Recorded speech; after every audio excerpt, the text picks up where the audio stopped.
Russia hit the center of Sumy with ballistics. However, Putin continues to talk about so-named peace and diplomacy. The negotiations are progressing very well. I'm Albina Peterniak, and we talk about the current events in Ukraine and the world. Russia carried out about a terrible strike on Sumy with a ballistic missile. It hit right in the city center. As a result, a large number of dead and injured are now known. Ukrainian President Volodymyr Zelensky wrote about this in his telegram. As of now, 34 people are known to have been killed in Sumy by the Russian ballistic missile strike. Among those killed were 2 children. My condolences to the families and loved ones. More than 100 people have been wounded, including 10 children. All of them are receiving the necessary assistance. It is crucial that the world doesn't stay silent or indifferent. Russian strikes deserve nothing but condemnation. There must be pressure on Russia to end the war and to guarantee security for people. Without truly strong pressure, without sufficient support for Ukraine, Russia will continue dragging this war out. It's now the second month that Putin has been ignoring the US proposal for a full and unconditional ceasefire. Unfortunately, there in Moscow, they are convinced they can keep killing with impunity. Action is needed to change this situation, the Ukrainian president noted that in Telegram. A horrific Russian ballistic missile strike on Sumy. Russian missiles hit an ordinary city street. Ordinary life, residential buildings, educational institutions, cars on the street. And that's on the day when people go to church. Palm Sunday, the feast of the Lord's entry into Jerusalem. According to preliminary information, dozens of civilians were killed and wounded. Only filthy scum can act like this, taking the lives of ordinary people. My condolences to the families and loved ones. A rescue operation is underway. All necessary services are working at the scene. The world must respond firmly. The United States, Europe, everyone in the world who wants this war and these killings to end. Russia wants exactly this kind of terror and is dragging this war out. Without pressure on Russia, peace is impossible. Talks have never stopped ballistic missiles and aerial bombs. What's needed is an attitude toward Russia that a terrorist deserves. I thank everyone who stands with Ukraine and helps us defend life. The Russians struck the center of Sumy on Palm Sunday. This was reported in the Telegram by the head of the Center for Countering Disinformation, Andrei Kovalenko. He noted that the strike was carried out in the way to internationally cause as many victims as possible. The Sumy City Council reported that Russia attacked the city's civilians' infrastructure. In the result of the missile strike in Sumy, there are dead and wounded civilians. There are damaged residential and non-residential buildings.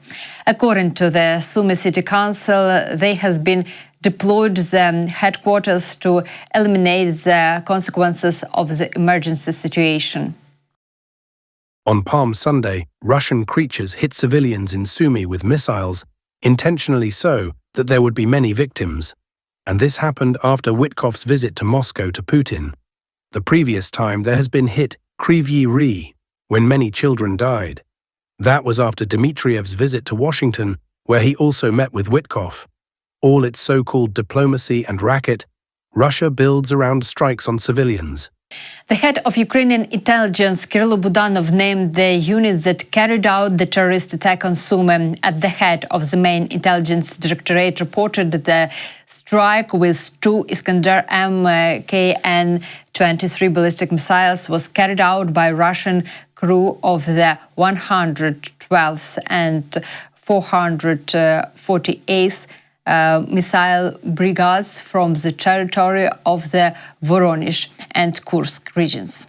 Meanwhile, days of mourning are being declared across Ukraine for the victims of Sumy. The mourning days in Lviv will be on April 13 and April 14. All state flags will be lowered in the city.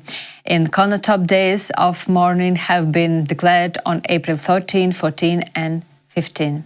KeithKellogg reacted to the attack on Sumy. He wrote on his social media that Russia had crossed all the boundaries of decency. Today's Palm Sunday attack by Russian forces on civilian targets in Sumy crosses any line of decency. There are scores of civilian dead and wounded. As a former military leader, I understand targeting, and this is wrong. It is why President Trump is working hard to end this war.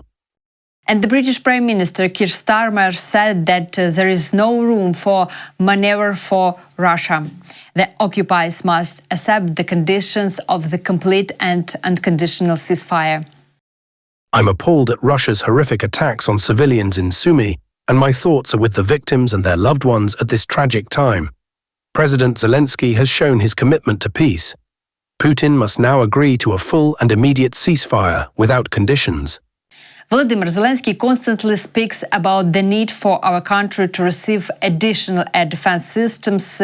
In particular, the Ukrainian leader started this during a speech at a recent meeting in the Ramstein format, and it was the time when the Ukrainian president spoke at the meeting in the Ramstein format that he was in Kryvyi Rih. President Zelensky noted that cities such as Kryvyi Rih are under constant danger, and the most difficult thing to fight is ballistic.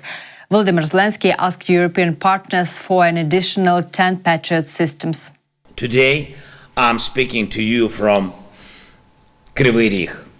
This city lives under almost constant air alerts because of drones or Russian missiles.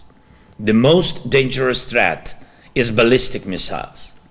When there's a ballistic threat, people have just a few minutes to reach shelter.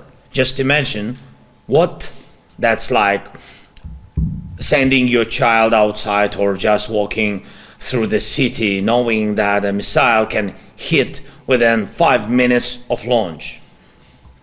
It's constant danger. Exactly a week ago, here in this city, in Kryvyi Rih, a Russian ballistic missile killed 19 people, including 9 children, just children.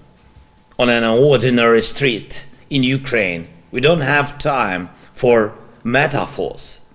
Our people, our children are under attacks in many cities and villages.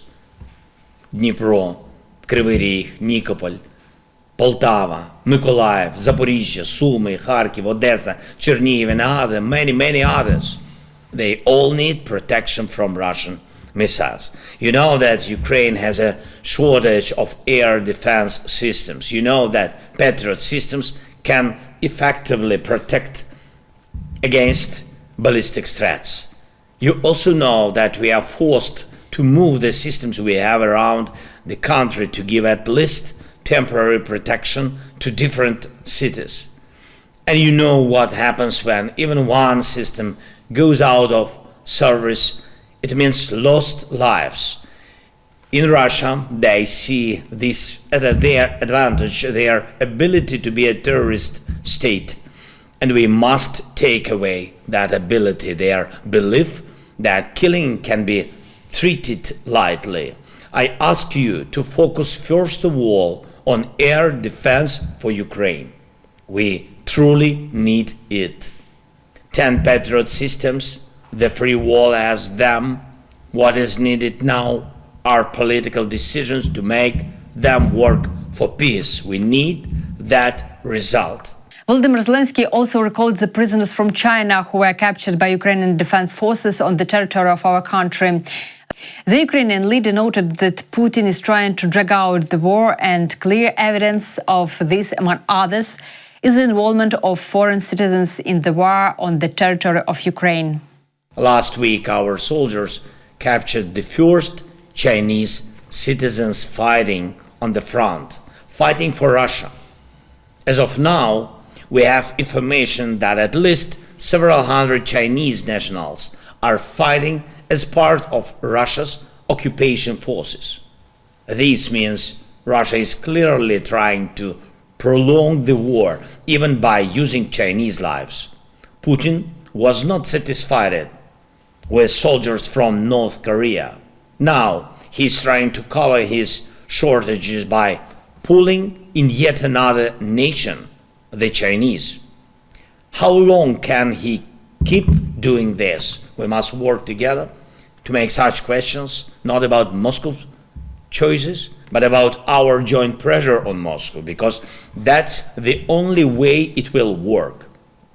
And along with supporting our forces and maintaining sanctions against Russia now, we must also think about the future. What will force Russia to choose diplomacy and peace tomorrow? This is our common fate. Europe, the United States, NATO. Volodymyr Zelensky stressed the importance of ending of Russian-Ukrainian war at the negotiation table, and this requires constant and powerful pressure on Russia. The Ukrainian leader also noted that Russia rejected the ceasefire proposal months ago and continues to shell Ukrainian territory. That is why the Russian position and Russian demands are only reason why we have not yet reached the stage of reaching peace agreements. Thank you to all the countries that continue to support Ukraine, our defense, our soldiers, our resilience, stable, predictable, and sufficient defense support, along with joint pressure on Russia and our own resilience here in Ukraine, including our domestic weapons production, and absolutely necessary for this war to finally end. And it must end at the negotiation table. Only the most difficult conditions for Russia on the battlefield and in international relations can force it to do what's needed for a true peace. And today marks exactly 1 month since Russia rejected the US proposal for a full and unconditional ceasefire. 1 month that has made it completely clear Russia is the sole cause of this war. Without strength against Russia, there will be no will in Russia to accept and implement any realistic and effective proposals for peace. I thank everyone who supports this kind of policy, a policy of real results. Andriy Sybiha noted the day before that Ukrainian cares about the security of the whole world. The head of the Ukrainian foreign minister said this during a speech at the Antalya Diplomatic Forum in Turkey. It is extremely important to understand who is victim and who is the aggressor, because a month has passed since Ukraine accepted the terms of a ceasefire. The Ukrainian army currently has 110 brigades. All these military personnel have combat experience that can seriously strengthen the North Atlantic Alliance. In no way should our country be deprived of the opportunity to join NATO, since this also concerns the security of the alliance itself. Today, Russia has violated a dozen key provisions of the Helsinki Agreement, which was signed by 35 countries in 1755, confirming its respect for human rights, sovereignty, non-use of force, and inviolability of borders. The signing of this agreement was to be an important step towards reducing tensions in the world. Lavrov also spoke at the Antalya Diplomatic Forum. He noted that the United States understand the need to resolve territorial issues, but as Putin's Myrmidon put it, it is no less important to eliminate the root causes of the conflict. Repeat again what I said then, and I repeated this publicly also. When we speak about eliminating root causes of any conflict, including Ukrainian conflict, this is the only way to resolve the problem and to establish long-lasting peace. Remove root causes. President Trump was the first and so far, I think, almost the only one among the Western leaders who repeatedly, with conviction, several times stated that it was a huge mistake to pull Ukraine into NATO. And this is one of the root causes which we quoted so many times. They also mention now another thing which related to the root causes, namely territorial issue. They publicly, including Steve Witkoff, they recognize that the territorial issues would have to be handled in the context of the long-lasting settlement. And this is the Americans. The Americans. Donald Trump, on the eve of Witkoff's visit to Moscow, called on Russia to move ahead, and the very next day he gave a rather taut comment from a diplomatic point of view. He noted that it is necessary not to delay agreements, but to make decisions in the end. Relations between Ukraine and Russia may be going well, and you will find out soon enough, said Trump. There comes a point when you just have to put up with it or shut up, and we'll see what comes of it, but I think everything is going well. I'll remind you that this Friday, Trump's special representative Steve Witkoff met with Putin in St. Petersburg. The meeting lasted about 4 hours in total. They supposedly talked about establishing peace. However, according to the information from Reuters, Witkoff didn't achieve any results during these 4 hours of negotiations with Putin. Following the meeting in St. Petersburg, Witkoff informed Trump that the fastest way to achieve peace to give in Putin. In particular, according to the Reuters sources, Witkoff is convinced that the fastest way to achieve peace is to transfer, as he said, ownership of 4 Ukrainian regions to Kremlin. We are talking about Zaporizhia, Kherson, Donetsk and Luhansk regions. And let me remind you that Russia demands to get the territories that it couldn't capture by military means. Let me remind you that Witkoff already expressed a similar opinion in an interview with Tucker Carlson on the eve of the meeting in Riyadh. This exactly position of Witkoff on Ukraine is supported by the skeptics among Republicans. However, a significant part of the Republican Party is outraged by such proposal of the special representative and believe that the Trump administration has turned too sharply towards Moscow. According to a person familiar with the talks, some Republicans on Capitol Hill were so concerned by Witkoff's clear pro-Russian position in the interview with Carlson that several people called National Security Advisor Mike Waltz and Secretary of State Marco Rubio to express their justification. The Reuters wrote about that. At the same time, some American and European officials are convinced that the reason for the situation is that Witkoff has no experience in such negotiations and the Russians are taking advantage of this.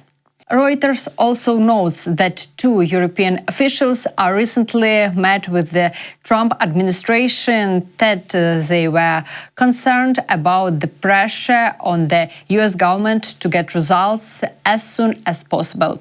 In their opinion, fastly decisions could undermine Ukraine and the security architecture in Europe. European officials also noted that they do not yet see that the Donald Trump administration has a real chance of making peace. Sometimes we hear contradictory statements from different parts of the administration. The European diplomats noted that this also reinforces the feeling that there is no real plan. Witkoff himself left a few days ago. Russia can't calm down about his visit. Russian propagandists, in particular Putin's henchman Rubin, continue to question Peskov about bilateral relations between the United States and Russia. Peskov said that allegedly, despite the statement of the American administration, these relations are developing well. However, he didn't explain the words of Donald Trump, who clearly said that it is necessary to move or shut up. At the same time, Peskov continues the Kremlin's manipulative strategy of delaying negotiations and the war in general, noting that allegedly American-Russian relations were destroyed to zero and now it takes a lot of time to restore them. At the same time, he doesn't say anything about the fact that the main task for the Witkoff was the issue of peace and not Russian-American relations. Because there is a feeling that while America and Russia will establish their diplomatic relations, the question of peace must wait. In general, there are some extremely contradictory signals now in the American line. From there, we hear that we are dissatisfied with how Russia is allegedly delaying the Ukrainian settlement. then everything seems to be moving very well in relations between Russia and the United States. Where is the truth? How are our relations developing now? In fact, everything is moving very well. The fact is that resuscitating a relationship almost from scratch is a very difficult matter. Requires very intense diplomatic and other efforts. And the whole path consists of small steps to recreate an atmosphere of at least minimal mutual trust, to strengthen this mutual trust. This is what they are doing now. There are contacts between special services, the Foreign Ministry and the State Department. There are a lot of nuances related to the resumption of the normal activities of our diplomatic missions. And in addition to this, we see that there is a very active and almost regular exchange of visits by special representatives. Both our representative Dmitriev and the American representatives Witkoff are a very good, reliable channel for communicating positions to each other.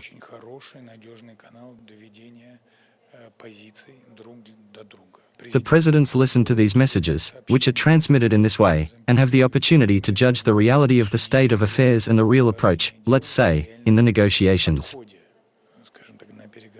All this helps. But, of course, it is impossible to expect any immediate results. The problems were too complex and too neglected. Back then, when the first contacts, say, began with the American administration, there was such a general stir that now, about to lift the sanctions, a meeting of the presidents will take place, almost at the end of February, they promised, even such were the dates. Are we still approaching this meeting of the presidents? In reality, the situation is a little different. It is much more complicated, requires more work, requires more time.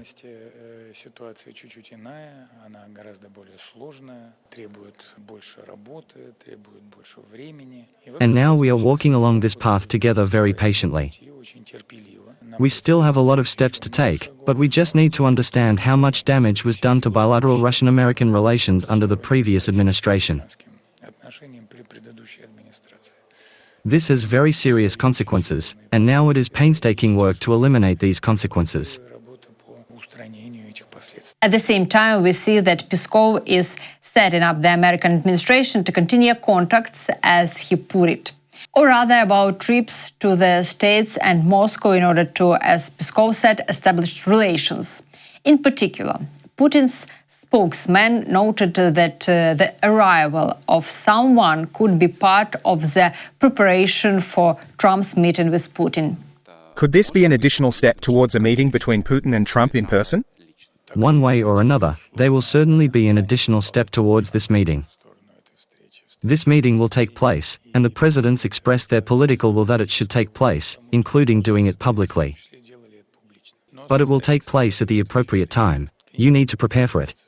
But the latest reactions of the White House give hope that Donald Trump himself is beginning to understand Putin's plans. Moreover, the fact that Putin is leading him astray. And the more Trump is led by these Putin manipulations, the more he will drive himself into a dead end, as well as create a danger to the global security architecture. And, of course, the issue of a just peace for Ukraine will not stand in this vein. Thank you for watching this video. Please mark it with like if you enjoyed it and leave your comments and thoughts on the events we just discussed.